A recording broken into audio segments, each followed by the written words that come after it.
Hello and welcome to the budget episode of Accountancy Insights. We're recording this about 24 hours after the Chancellor stood up, and as you will all know already, there is plenty to talk about.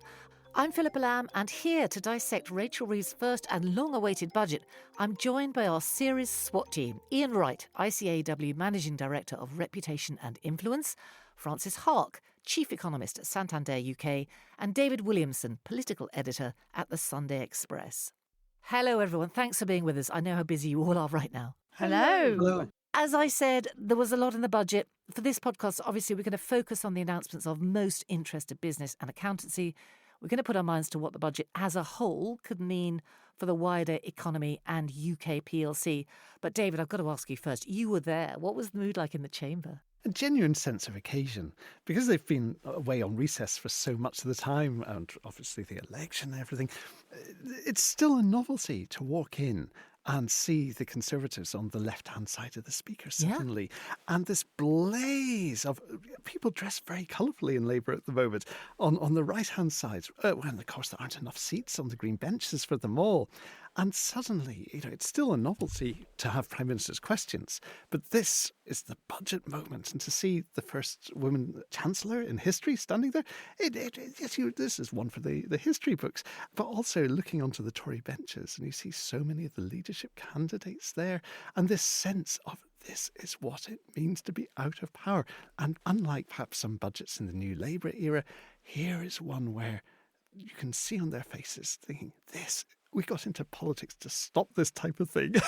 Yeah, I mean, it was dramatic. I watched the whole thing on television and it really felt dramatic, didn't it? It did. Moving to the budget itself, headline first impressions, what did you think, Francis? To be honest, I was slightly disappointed. I mean, obviously there was investment, but it's very front-loaded. It wasn't in quite the areas that I thought it might be, which was more on, things like life sciences. Having said that, there was a good amount of investment around transport. So on the whole, it was positive, but there were things that I think were missing, and perhaps we can get to those later.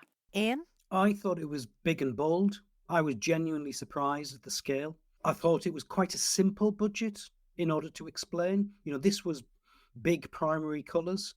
I think a lot of the heavy lifting will be borne by businesses. That's the key thing, isn't it? Before we just get to that, David, your overarching impression. It is a historic change of gear and direction. Any last dream amongst the remaining Brexiteers that still have a seat in the House of Commons that the UK post-Brexit was en route to becoming Singapore off the channel has gone. But I mean, Iain, the Chancellor clearly sees investment as the cure for all ills.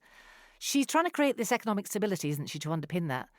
But as you say, she is looking to business to carry a lot of the burden. And the NI contributions, employers' NI contributions, is the big one. Well, I think you've summed it up. And as I said, I think it's one of the most straightforward budgets of my adult lifetime. I think it's one of the biggest budgets of my adult lifetime. I think it's a marked change in economic and fiscal policy. So more spending, something to the tune of £70 billion every year until 2030. About half of that paid for by taxes and about half of it by borrowing. We're going to take more in tax take as a proportion of GDP than we ever have in our country's history. It's astonishing. And the bulk of that tax increase is going to be by essentially one single measure, and that's the national insurance contributions from employers. So you can explain it really easily. And that spending is going front-ended, I think, as Francis said, on public sector investment. About 2/3 of it on day-to-day spend and about a third on capital spend, most of it going to health service, a bit on education, to some extent on defence. But this is big and bold, as I said. But there has been a lot of talk, a big response from business about those national insurance contributions, hasn't there? I mean, obviously the money's got to come from somewhere. That's where it's coming from. What do we feel the implications are going to be? We've heard a lot about it depressing wage growth. We've heard about, compressing hours. Employers won't be able to afford to employ as many or as long as they do. I mean, what do we think? I do think it will have implications. I mean, it could go one of two ways. It could come off wages, so you get less wage growth. Or, of course, they could be looking to put up prices. And so it's consumers. I mean, ultimately, it's workers because you're either working or you're consuming and you do both. So in that respect, it's the same, but obviously it has slightly different consequences for things like inflation, of course. But at the end of the day, I mean, it was quite a hit. I mean, certainly from a sort of forecasting perspective, the 1.2, that was kind of around what we thought it might be. But the threshold change, I think, is probably the one that actually that was a surprise. Although, of course, SMEs at least had an increase in their allowance. So at least from their perspective, hopefully for the really small ones, that will help. But yes, that's a big change. The threshold came down to 5,000, didn't it? Yeah. But the employment allowance, that went up to 10.5. Yeah. Yes, is that's it correct. enough? Is it really going to soften the blow? Well, I mean, the IFS have been sounding the alarm as well, saying that actually the amount that this is going to generate could be radically less because of that suppression. Because if people are actually generating less through income tax, if their wages are being suppressed, there could be actually a black hole of Rachel Reeves' own to try and fill. I mean, it's a long-term play, isn't it? But if you take it in tandem with the rise in national living wage and the plans to strengthen workers' rights, I mean, Iain, what do you think that will do to the investment scenario going forward? It's a very Labour budget. It's about public spending. It's about investment in public services with a particular slant on the NHS. It's about trying to give the lowest pay a bit of a wage increase, rise in minimum wage, that sort of thing. So in that regard, it's you can see it's unashamedly a traditional Labour budget. In terms of what the impact it will have on growth, what decisions businesses will make, will they hold off investment? Will they take on as many workers? Will the trajectory of pay increases increase at a level which we'd all like, to have real living standards rising? Those are the big issues. And there's another big macro factor, Philippa, to mention that the OBR is very strong on, which is because of we've not seen this level of public sector investment for quite some time. What will happen, there's a potential risk that it will crowd out private sector investment. So the growth trajectory will be less than what was originally planned. So that's going to have an impact again on productivity, on living standards, and on the growth of the economy. So those are big risks. That crowding out point has been much discussed this morning, hasn't it? I mean, as you said, the intentions are laudable. They're trying to hit this sweet spot, aren't they, between supporting business and worker. But what do we think about the crowding out point? Well, I think it's a fair point that if you're putting it all now, that is going to have an effect. And of course, that's on top of additional costs.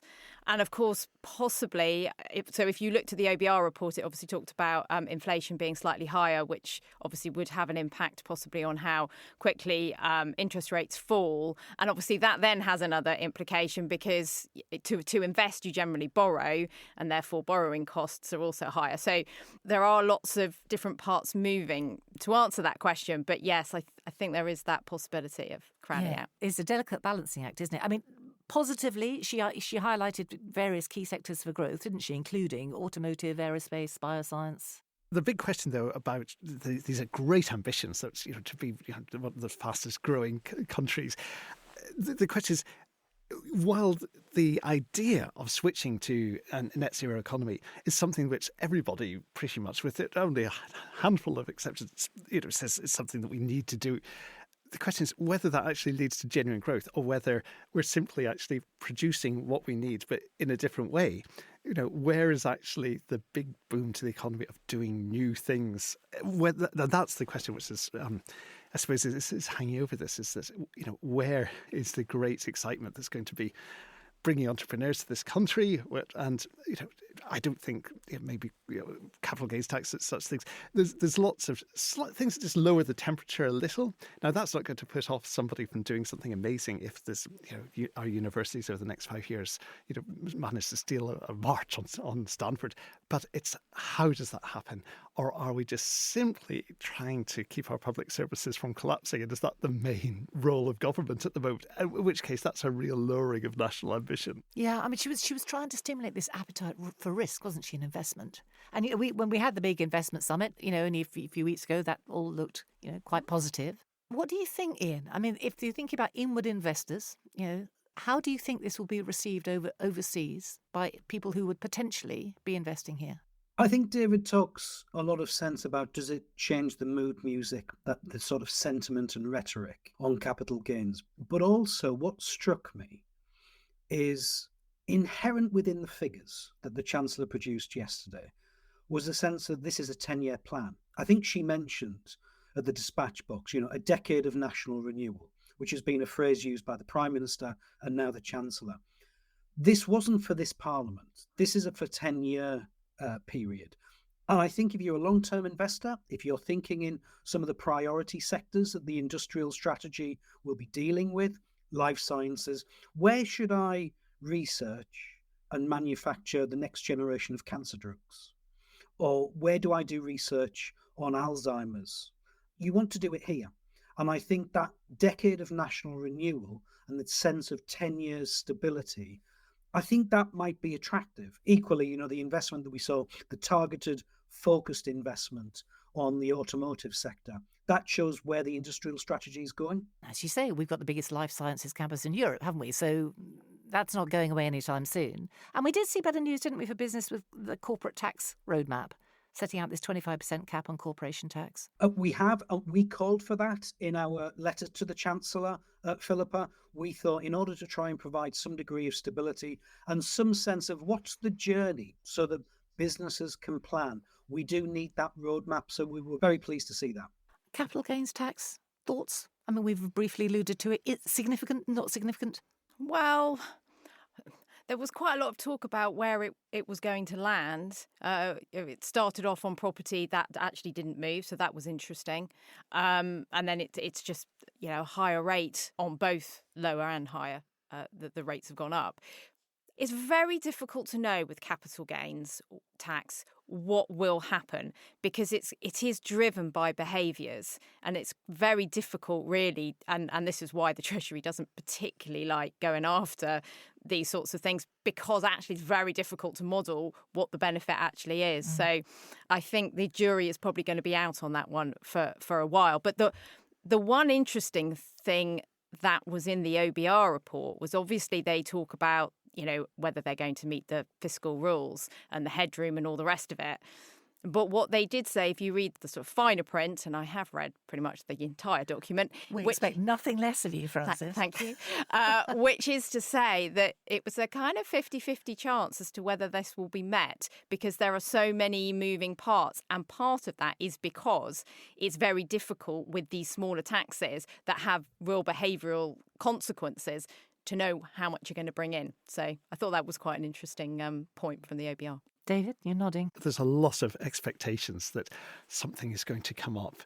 One of the things that the IFS were pointing out was the day-to-day spending is so front-loaded. But does anybody actually think that the year after next we'll be able to get by on it? There's 1.3% increase in spending.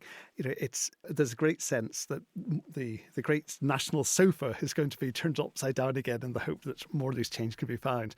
But where on earth is that going to be coming from? I'm thinking about investment for the long term, and farmers definitely not happy. This £1 million inheritance tax relief limit in a sector where that's pretty much the model, isn't it? The national model that handed down, and the money stays in the business. And they've had a hard time, obviously, with climate and things like that of late. So I'm fairly sure on the back of that, it's not welcome. Exactly. And, we saw a little of how you can step on a lurking viper when you're doing these things with the winter fuel payments. Yeah. This actually has the potential to do that, because while there may not be perhaps great sympathy for people who are land banking and such things, which I think is what Rachel is primarily targeting, the potential for emotive stories of people who have had land for 10 generations, who, especially if it's primarily grazing lands, great, beautiful swathes of it, but which hasn't been bringing in money for a long time, and they've been hanging on by their fingertips. This could actually become a very emotive story, which we'll see running for a very long time. And at odds with a kind of national move towards greater food security.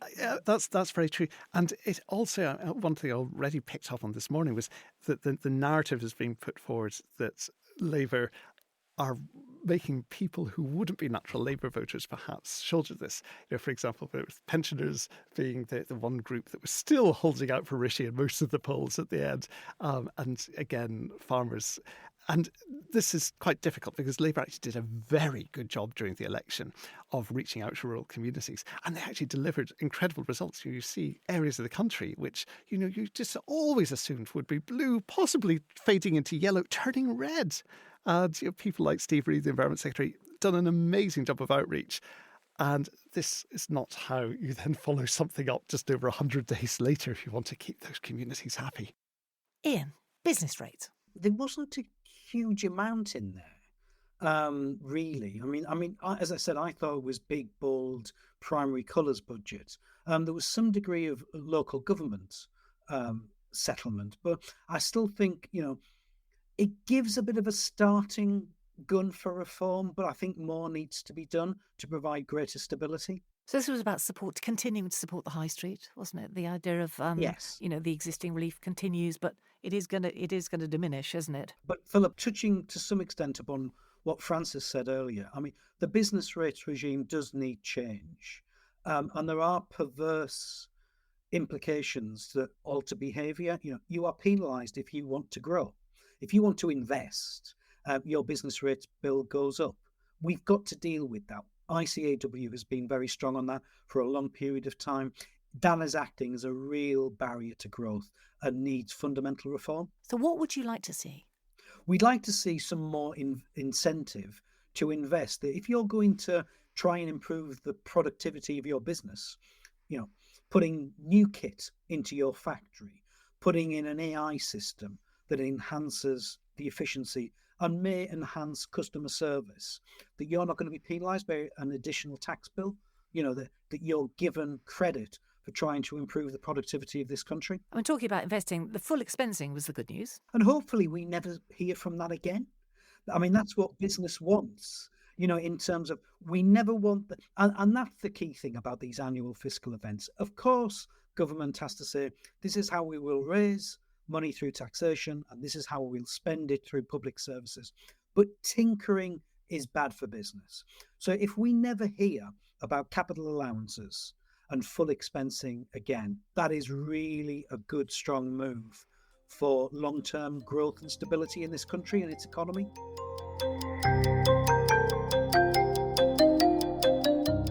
So, Francis, backtracking a bit, with the chance to change the rules around debt and spending and all this rests, everything she did rests on that. There's been a lot of coverage about this. Do you want to just run us through your take on how significant that is? You want your listeners to fall asleep then? Well, just briefly, I was thinking. Very briefly. Yeah, so she wanted to obviously change the rule in order to give her more headroom so she could borrow, and borrow she certainly did. But in terms of just very, very sort of briefly, in terms of the measure is just broader. It brings more assets and it brings more liabilities in.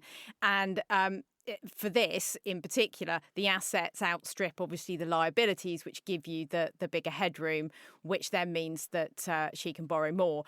Obviously, there is an issue with borrowing more in the sense that, and you'll have seen the markets reacted slightly negatively, I would say, in terms bond of market bond market jitters.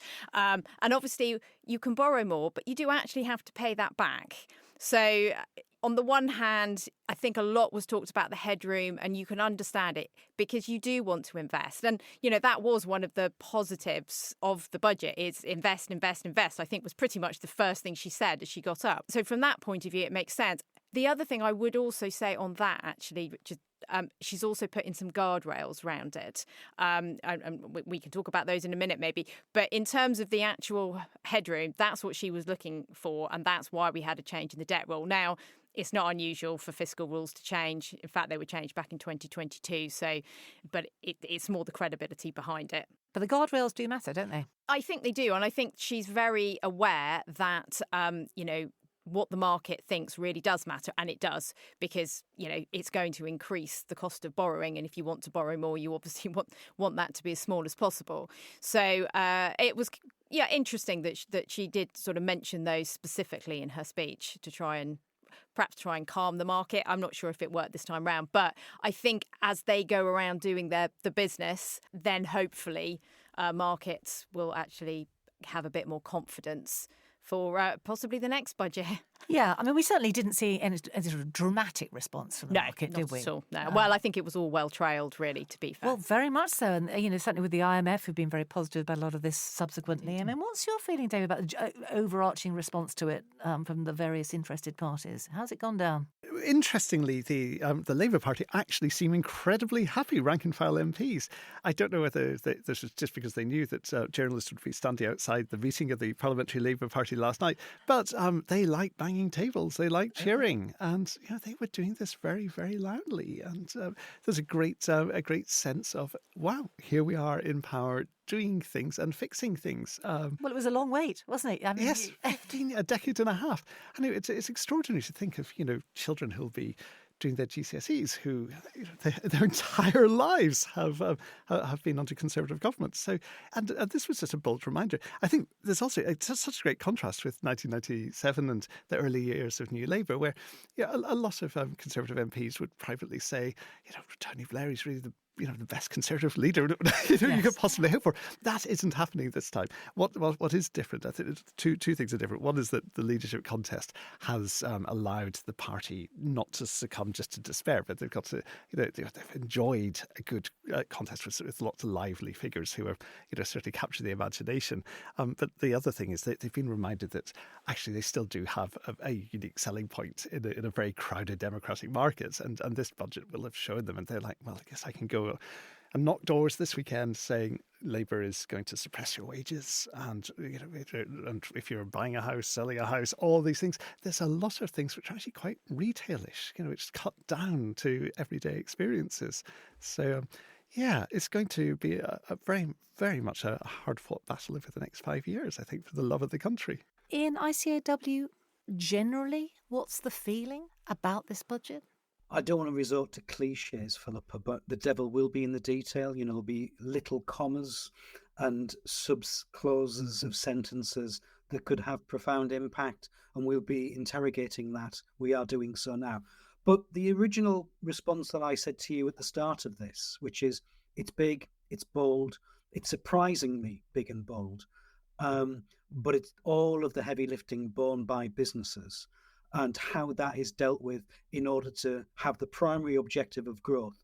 That will be the story of this Parliament. Should we just look ahead briefly to close this off? Francis, there were high hopes of another base rate cut soon. What are you thinking? Well, I do think that we should get one in November, and I think that was sort of penciled in. The one in December that has been discussed since sort of inflation came in below what everyone was expecting a few weeks ago, I suspect that is now off the table. I think the measures we've seen, which will be inflationary, tend to suggest it'll be more slow, steady progress. But that's kind of what most forecasters were expecting anyway. So perhaps that doesn't change the mood too much. The only thing I would say is it'll be interesting to see whether the forecasters' growth assumptions will change, given that there's obviously a bit more front loading, whether others will agree with the OBR that things should increase in the near term. And the reason, just going back to why I was a bit disappointed, it's because growth doesn't seem to have grown in the longer term. So at least over the 5-year forecast period. Now, I fully accept that a lot of these investments won't really come to fruition until, towards the end of maybe even 10 years. But and the OBR, to be fair, have obviously acknowledged that. But you do get that feeling that was a bit of a missed opportunity there. OK. David? There's so much money going into the NHS in particular, and Wes Streeting has been absolutely on the front foot as Health Secretary in promising reform. He's been talking about how they've been looking at Formula One teams and how they can do the precision work there and the pit stops, and comparing that to what he wants to be seen around surgeries and things. There's high hopes, But you are having to try and reform one of the world's largest state organisations. And it is tied to productivity wins, isn't it? It is, absolutely. And pushing people who are still on the verge of exhaustion and are dealing with a perma-crisis situation across great swathes of it to become more productive is going to be an almighty challenge, especially when we've seen such confrontations with the unions over recent times. And as any Labour Chancellor or Prime Minister from the past can say, there's no guarantee that they're going to be any friendlier and amenable. But there's also the question of to just try and get that growth kick-started. There's all the expectations of, well, is planning reform actually going to happen in a big bang way? Is this going to be the thing? Does the government have the confidence to do that? And there's so many other areas such as trade. Are we going to see a justification now for something big on relations with Europe that's going to be a political fight that again will give Reform and Conservative MPs the sense of, oh, we may be in opposition, but we have an actual purpose being here. There are so many primarily political challenges while they're still facing this absolute gargantuan task of trying to balance the public finances. It'd be fascinating to see actually the private discussions of the Chancellor and the Prime Minister. Yeah, it's going to be lively, isn't it? Iain, last time you were on the podcast, you talked about business confidence, the ICAEW monitor sliding. Where do you see it going now? I said it was declining. I'm not sure I said sliding. I beg your pardon? Declining. And it's coming off quite a historic high. If I just talk very quickly, Philippa, the average, we've done this over 20 years as a business confidence monitor, and the average is a figure of +5. The last quarter was 14.4, which gives an idea that confidence is high. It's come down a bit, largely, I think, because there's push and pull factors. Businesses, I think, were thinking, do you know what, this was on the verge of a general election. We think we know the results of the general election. We think there's going to be a large majority. That gives some degree of stability. I think where the confidence has declined slightly is because of the long wait for the budget. And this is really unusual for British politics. A new government tends to have a first budget relatively quickly. So confidence declined as a result of that. I suspect, though, because business is meant to bear the brunt of a lot of this budget, confidence might fall still further. The next big event, to talk about another one, is the US election next week. Is that going to be another reason why business will just watch and wait on the investment front for a bit, do you think? Whatever the outcome. Well, yes, there is that worry. There's an awful lot of instability out there, but I think for businesses at some point you've got to say, well, I've got to work past this, because otherwise I'm just putting off for the right moment. Well, the right moment may never quite come. So yes, but I suspect they may wait at least until they know which direction the US election ends up going. But that obviously is not long now. No, not long at all. Yeah. Iain? I personally think next week's results too close to call. I wouldn't put any money on it because it looks like it could be just a toss-up in terms of wafer thin majorities, both in the popular vote and the Electoral College. But for business, it's very significant, isn't it, which way it goes? Absolutely. But do you know what? And just building on what Francis has said, I think we've lived from 2008 on that, I don't know where the world's going. And I think, declining productivity, uncertainty since the global financial crash has meant investment is being put off. And I think that might continue still. Do you? Yeah. Because it's like, what is the future shape of US economic policy? How does that fit in with Ukraine and energy prices and supply chains? We haven't mentioned the Middle East. All these uncertainties, and then the big forces of, and I think David mentioned, how do I transition to a net zero for my business and my supply chain? What do I do about technology? How do I incorporate AI into my business? These big things. And I think businesses are saying, can we just wait and see? Let's just see what happens. And they've done that since 2008. As Francis says, can they do this forever? Because isn't this the new normal? That's the great terror and people like Kimmy Badenoch have been putting that forward, that are we essentially in Western democracies, very large pension funds and health services with a small state attached to it, trying to prop it all up. And meanwhile, on the other side of the world, you have alternative models of government, which are suddenly, for a lot of the countries in between, it's like, which model it looks more attractive? Sort of Chinese stability or, perma-chaos across the Atlantic. Yeah, it's a tough environment for business and investment, isn't it? I think we can all agree on that. Very little certainty. Yes. Frances, Iain, David, thank you very much indeed. Fascinating stuff, really, really useful to hear. And quick, just straight off the back of the budget is great. Thank you. Thank you. Thank you. You'll all be back with us before Christmas, I'm delighted to say. We're going to be looking back at the year, as we always do, and I'm going to be calling on you for predictions for 2025, which I know is always a testing thing for all of you. Feeling confident? Maybe. Whoa, didn't go that far. Well, I'm looking forward to it. Accountancy Insights will return in early November. Before then, Behind the Numbers will be digging into the delays to local authority audited accounts as the government's first backstop date looms large. Make sure you catch that one. A final reminder, these podcasts count towards your CPD. Make sure you log your listening and submit it as part of your CPD record. If you listen on the website rather than your phone app, it's as simple as clicking the Add CPD button on each individual episode page. Thanks for being with us today.